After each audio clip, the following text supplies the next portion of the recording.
Hi everyone, my name is Suzy South and I am a real estate agent in the Sarasota area, which is on the west coast of Florida, and have I got a squatter story for you.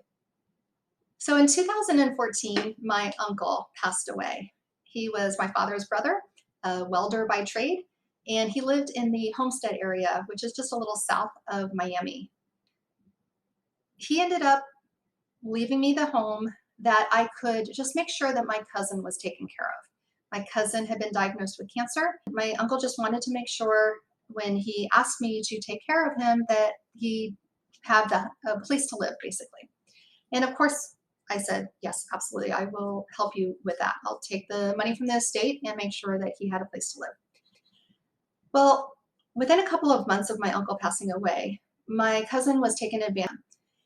And what they did is they ended up having him sign a lot of paperwork and things like a quitclaim deed, saying that my cousin was selling them the property. Well, my cousin didn't really have the ability to sign over the property. It was all under my name.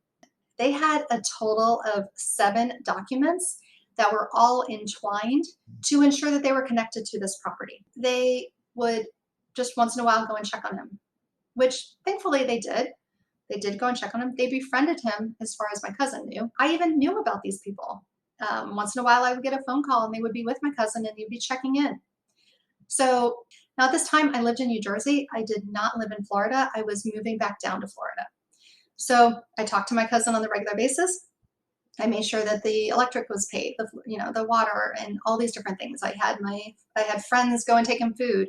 I had delivery services. There was all kinds of things that I did to ensure that he was taken care of. And months later, I find out there's somebody living in the house. Now, my cousin was the kind of guy that would give you the shirt off of his back.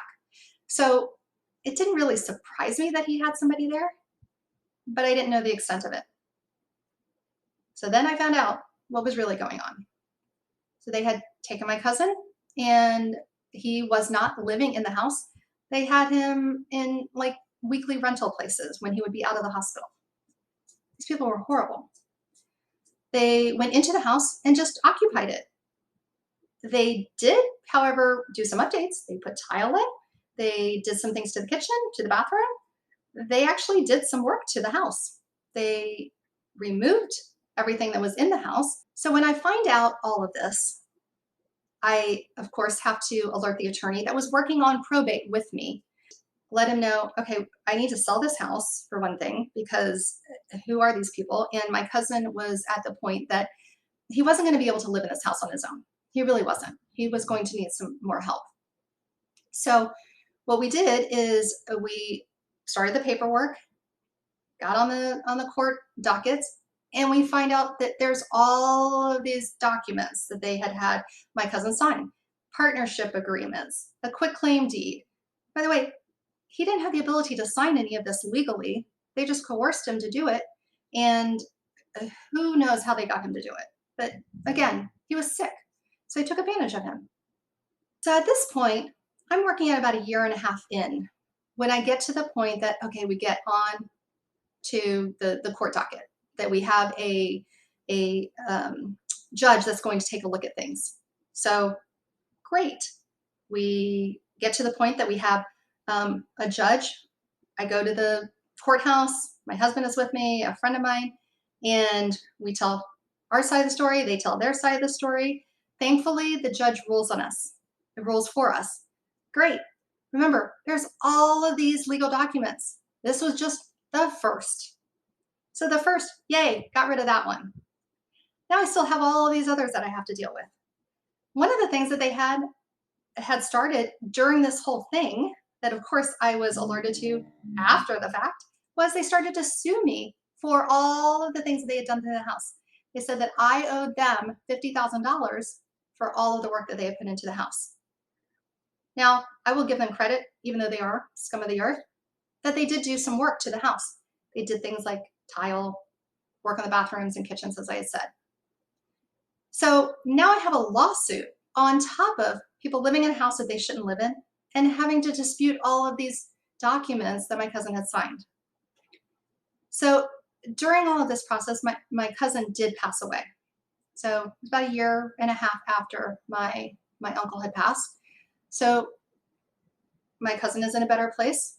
And now I just have to deal with these horrible people. So the next court hearing that we have in front of a judge is at the end of the year. At the end of the year, and the judge comes out, well, actually not the judge, someone that worked for the court system, comes out and says, yeah, the judge is retiring today. So this is the last day of the year that the court was in session. And he says, the judge doesn't want to take the case. It's too complicated. And he's retiring today. If he starts it, he wouldn't be able to finish it. And he doesn't want to take it. I was livid. I was livid that my voice was shaking.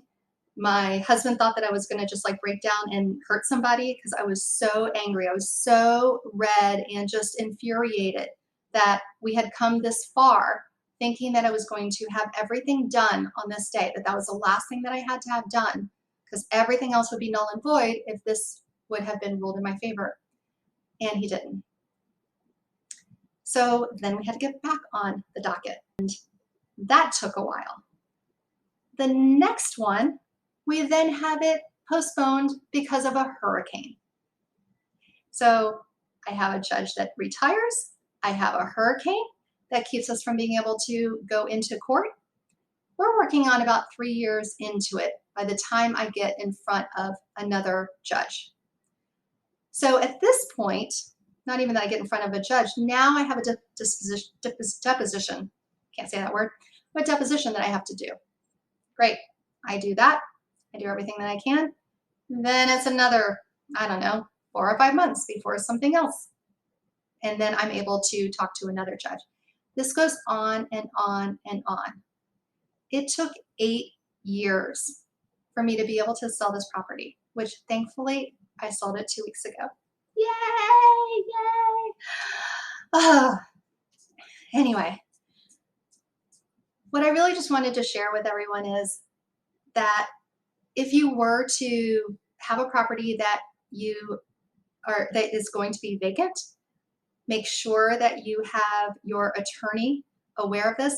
Make sure that you let the police station know, I didn't know this beforehand, that the police station can be aware of a home that is vacant, that is you're going through something like this, and then they will go and check on the property from time to time. Now, don't rely on that because they're going to do it when they have time, and you kind of have to remind them, and lots of things can happen. Because during this time, I had multiple squatters that came in. Even though at one point the judge had ruled in my favor and I was able to remove the people that had taken advantage of my cousin, 2 months later, they had people moved in.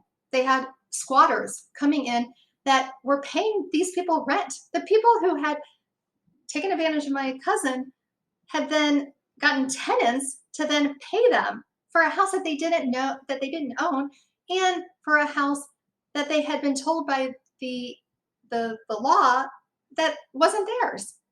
How does it even happen? I went through this 5 times. I had 5 different sets of squatters.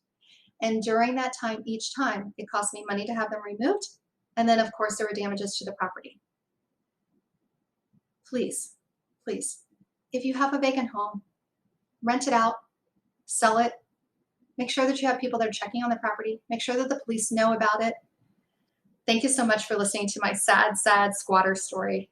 I hope you never have anything like that ever happen to you.